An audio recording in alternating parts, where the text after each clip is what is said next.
When I appeared at this podium 1 year ago, the economy was at an inflection point. Our policy rate had stood at 5.25% to 5.5% for more than a year. That restrictive policy stance was appropriate to help bring down inflation and to foster a sustainable balance between aggregate demand and supply. Inflation had moved much closer to our objective, and the labor market had cooled from its formerly overheated state. Upside risks to inflation had diminished, but the unemployment rate had increased by almost a full percentage point, a development that historically has not occurred outside of recessions. Over the subsequent 3 Federal Open Market Committee meetings, we recalibrated our policy stance, setting the stage for the labor market to remain in balance near maximum employment over the past year. This year, the economy has faced new challenges. Significantly higher tariffs across our trading partners are remaking the global trading system.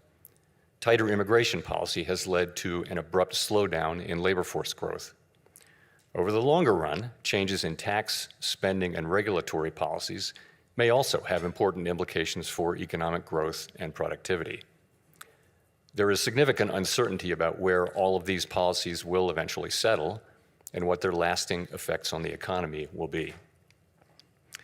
Changes in trade and immigration policies are affecting both demand and supply. In this environment, distinguishing cyclical developments from trend or structural developments is difficult. This distinction is critical because monetary policy can work to stabilize cyclical fluctuations, but can do little to alter structural changes. The labor market is a case in point. The July employment report, released earlier this month, showed that payroll job growth slowed to an average pace of only 35,000 per month over the past 3 months, down from 168,000 per month during 2024. This slowdown is much larger than assessed just a month ago, as the earlier figures for May and June were revised down substantially. But it does not appear that the slowdown in job growth has opened up a large margin of slack in the labor market, an outcome we want to avoid. The unemployment rate, while edging up in July, stands at a historically low level of 4.2%, and has been broadly stable over the past year. Other indicators of labor market conditions are also little changed or have softened only modestly, including quits, layoffs, the ratio of vacancies to unemployment, and nominal wage growth. Labor supply has softened in line with demand, sharply lowering the break-even rate of job creation needed to hold the unemployment rate constant. Indeed, labor force growth has slowed considerably this year with the sharp fall-off in immigration, and the labor force participation rate has edged down in recent months. Overall, while the labor market appears to be in balance, it is a curious kind of balance that results from a marked slowing in both the supply of and demand for workers. This unusual situation suggests that downside risks to employment are rising. And if those risks materialize, they can do so quickly in the form of sharply higher layoffs and rising unemployment. At the same time, GDP growth has slowed notably in the first half of this year to a pace of 1.2%, roughly half the 2.5% pace in 2024. The decline in growth has largely reflected a slowdown in consumer spending. As with the labor market, some of the slowing in GDP likely reflects slower growth of supply or potential output. Turning to inflation, higher tariffs have begun to push up prices in some categories of goods. Estimates based on the latest available data indicate that total PCE prices rose 2.6% over the 12 months ending in July. Excluding the volatile food and energy categories, core PCE prices rose 2.9%, above their level of a year ago. Within core, prices of goods increased 1.1% over the past 12 months, a notable shift from the modest decline seen over the course of 2024. In contrast, housing services inflation remains on a downward trend, and non-housing services inflation is still running at a level a bit above what has been historically consistent with a 2% inflation. The effects of tariffs on consumer prices are now clearly visible. We expect those effects to accumulate over coming months with high uncertainty about both timing and amounts. The question that matters for monetary policy is whether these price increases are likely to materially raise the risk of an ongoing inflation problem. A reasonable base case is that the effects will be relatively short-lived, a one-time shift in the price level. Of course, one time does not mean all at once. It will continue to take time for tariff increases to work their way through supply chains and distribution networks. Moreover, tariff rates continue to evolve, potentially prolonging the adjustment process. It's also possible, however, that the upward pressure on prices from tariffs could spur a more lasting inflation dynamic, and that is a risk to be assessed and managed. One possibility is that workers who see their real incomes decline because of higher prices demand and get higher wages from employers, setting off adverse wage price dynamics. Given that the labor market is not particularly tight and faces increasing downside risks, that outcome does not seem likely. Another possibility is that inflation expectations could move up, dragging actual inflation with them. Inflation has been above our target for more than 4 years and remains a prominent concern for households and businesses. Measures of longer-term inflation expectations, however, as reflected in market and survey-based measures, appear to remain well anchored and consistent with our longer-run inflation objective of 2%. Of course, we cannot take the stability of inflation expectations for granted. Come what may, we will not allow a one-time increase in the price level to become an ongoing inflation problem. So, putting the pieces together, what are the implications for monetary policy? In the near term, risks to inflation are tilted to the upside and risks to employment to the downside, a challenging situation. When our goals are in tension like this, our framework calls for us to balance both sides of our dual mandate. Our policy rate is now 100 basis points closer to neutral than it was a year ago, and the stability of the unemployment rate and other labor market measures allows us to proceed carefully as we consider changes to our policy stance. Nonetheless, with policy in restrictive territory, the baseline outlook and the shifting balance of risks may warrant adjusting our policy stance.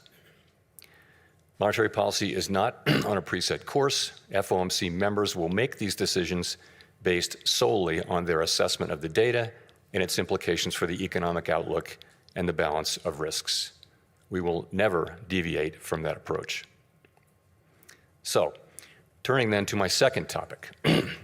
Our monetary policy framework is built on the unchanging foundation of our mandate from Congress to foster maximum employment and stable prices for the American people. We remain fully committed to fulfilling our statutory mandate, and the revisions to our framework will support that mission across a broad range of economic conditions. Our revised statement on longer-run goals and monetary policy strategy, which we refer to as our consensus statement to save time, describes how we pursue our dual mandate goals. It is designed to give the public a clear sense of how we think about monetary policy, and that understanding is important both for transparency and accountability, and for making monetary policy more effective. The changes we made in this review are a natural progression grounded in our ever-evolving understanding of our economy. We continue to build upon the initial consensus statement adopted in 2012 under Chairman Ben Bernanke's leadership. Today's revised statement is the outcome of the second public review of our framework, which we conduct at 5-year intervals. This year's review included 3 elements: Fed Listens events at reserve banks around the country, a flagship research conference, and policymaker discussions and deliberations supported by staff analysis at a series of FOMC meetings. In approaching this year's review, a key objective has been to make sure that our framework is suitable across a broad range of economic conditions. At the same time, the framework needs to evolve with changes in the structure of the economy and our understanding of those changes. The Great Depression presented different challenges from those of the Great Inflation and the Great Moderation, which in turn are different from the ones we face today. At the time of the last review, we were living in a new normal, characterized by the proximity of interest rates to the effective lower bound, or ELB, along with low growth, low inflation, and a very flat Phillips curve, meaning that inflation was not very responsive to slack in the economy. To me, a statistic that captures that era is that our policy rate was stuck at the ELB for 7 long years following the onset of the global financial crisis in late 2008. Many here will recall the sluggish growth and painfully slow recovery of that era. It appeared highly likely that if the economy experienced even a mild downturn, our policy rate would be back at the ELB very quickly, probably for another extended period. Inflation and inflation expectations could then decline in a weak economy, raising real interest rates as nominal rates were pinned near zero. Higher real rates would further weigh on job growth and reinforce the downward pressure on inflation and inflation expectations, triggering an adverse dynamic. The economic conditions that brought the policy rate to the ELB and drove the 2020 framework changes were thought to be rooted in slow-moving global factors that would persist for an extended period. And they might well have done so, if not for the pandemic. The 2020 consensus statement included several features that addressed the ELB-related risks that had become increasingly prominent over the preceding 2 decades. We emphasized the importance of anchored inflation, longer-term inflation expectations, to support both our price stability and maximum employment goals. Drawing on an extensive literature on strategies to mitigate risks associated with the ELB, we adopted flexible average inflation targeting, a make-up strategy to ensure that inflation expectations would remain well anchored, even with the ELB constraint. In particular, we said that following periods when inflation had been running persistently above 2%, appropriate monetary policy would likely aim to achieve inflation moderately above 2% for some time. In the event, rather than low inflation in the ELB, the post-pandemic reopening brought the highest inflation in 40 years to economies around the world. Like most other central banks and private sector analysts, through year-end 2021, we thought that inflation would subside fairly quickly without a sharp tightening in our policy stance, as this slide will show. When it became clear this was not the case, we responded forcefully, raising our policy rate by 5.25 percentage points over 16 months. That action, combined with the unwinding of pandemic supply disruptions, contributed to inflation moving much closer to our target without the painful rise in unemployment that has accompanied previous efforts to counter high inflation. This year's review considered how economic conditions have evolved over the past 5 years. During this period, we saw that the inflation situation can change rapidly in the face of large shocks. In addition, interest rates are now substantially higher than was the case during the era between the global financial crisis and the pandemic. With inflation above target, our policy rate is restrictive, modestly so in my view. We cannot say for certain where rates will settle out over the longer run, but their neutral rate may now be higher than during the 2010s, reflecting changes in productivity, demographics, fiscal policy, and other factors that affect the balance between saving and investment. During the review, we discussed how the 2020 statement's focus on the ELB may have complicated communications about our response to high inflation. We concluded that the emphasis on an overly specific set of economic conditions may have led to some confusion, and as a result, we made several important changes to the consensus statement to reflect that insight. First, we removed language indicating that the ELB was a defining feature of the economic landscape. Instead, we noted that our monetary policy strategy is designed to promote maximum employment and stable prices across a broad range of economic conditions. The difficulty of operating near the ELB remains a potential concern, but it is not our primary focus. The revised statement reiterates that the committee is prepared to use its full range of tools to achieve its maximum employment and price stability goals, particularly if the federal funds rate is constrained by the ELB. Second, we returned to a framework of flexible inflation targeting and eliminated the make-up strategy. As it turned out, the idea of an intentional moderate inflation overshoot had proved irrelevant. There was nothing intentional or moderate about the inflation that arrived a few months after we announced our 2020 changes to the consensus statement, as I acknowledged publicly in 2021.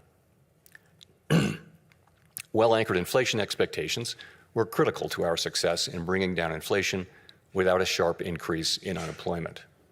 Anchored expectations promote the return of inflation to target when adverse shocks drive inflation higher and limit the risk of deflation when the economy weakens. Further, they allow monetary policy to support maximum employment in economic downturns without compromising price stability. Our revised statement emphasizes our commitment to act forcefully to ensure that longer-term inflation expectations remain well anchored to the benefit of both sides of our dual mandate. It also notes that price stability is essential for a sound and stable economy and supports the well-being of all Americans. This theme came through loud and clear at our Fed Listens events.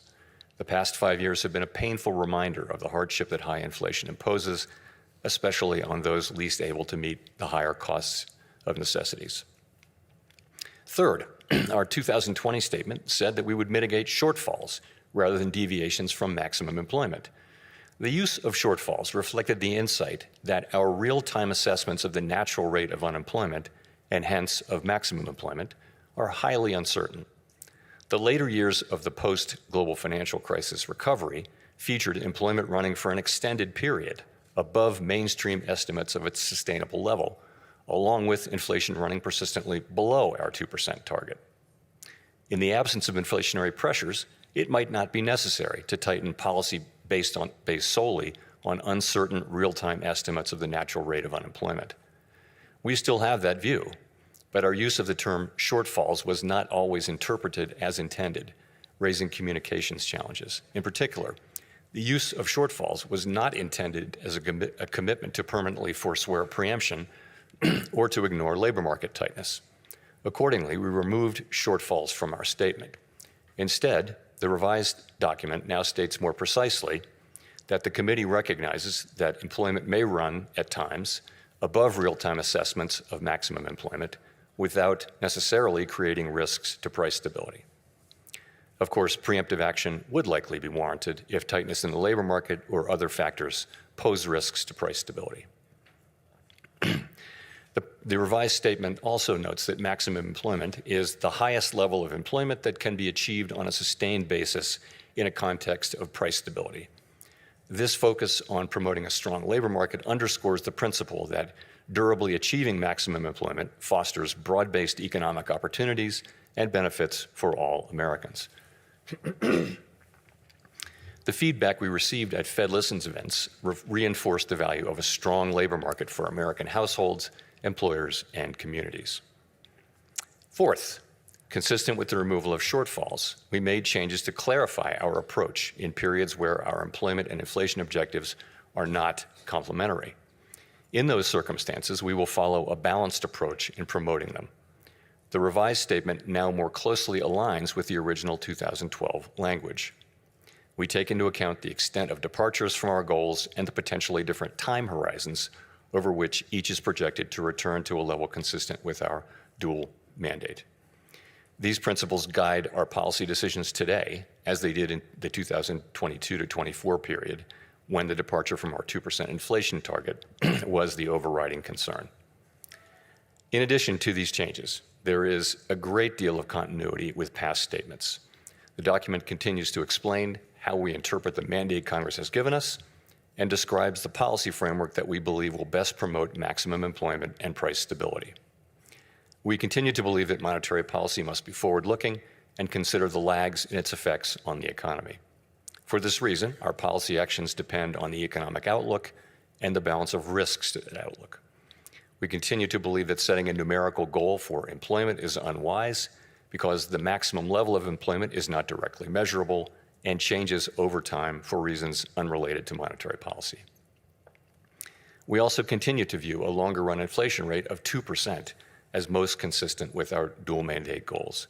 We believe that our commitment to this target is a key factor, helping keep longer-term inflation expectations well anchored. Experience has shown that 2% inflation is low enough to ensure that inflation is not a concern in household and business decision-making, while also providing a central bank with some policy flexibility to provide accommodation during economic downturns. Finally, the revised consensus statement retained our commitment to conduct a public review roughly every 5 years. There's nothing magic about the 5-year pace. That frequency allows policymakers to reassess structural features of the economy and to engage with the public, practitioners, and academics on the performance of our framework. It is also consistent with several global peers. To wrap up I want to thank President Schmid and all of his great Kansas City staff who work so diligently to host this outstanding event annually, counting a couple of virtual appearances during the pandemic. This is the 8th time I've had the honor to speak from this podium. Each year, this symposium offers the opportunity for Fed leaders to hear ideas from leading economic thinkers and focus on the challenges we face. The Kansas City Fed was very wise to lure Chair Volcker here to this national park more than 40 years ago, and I am so proud to be part of that tradition. Thank you very much.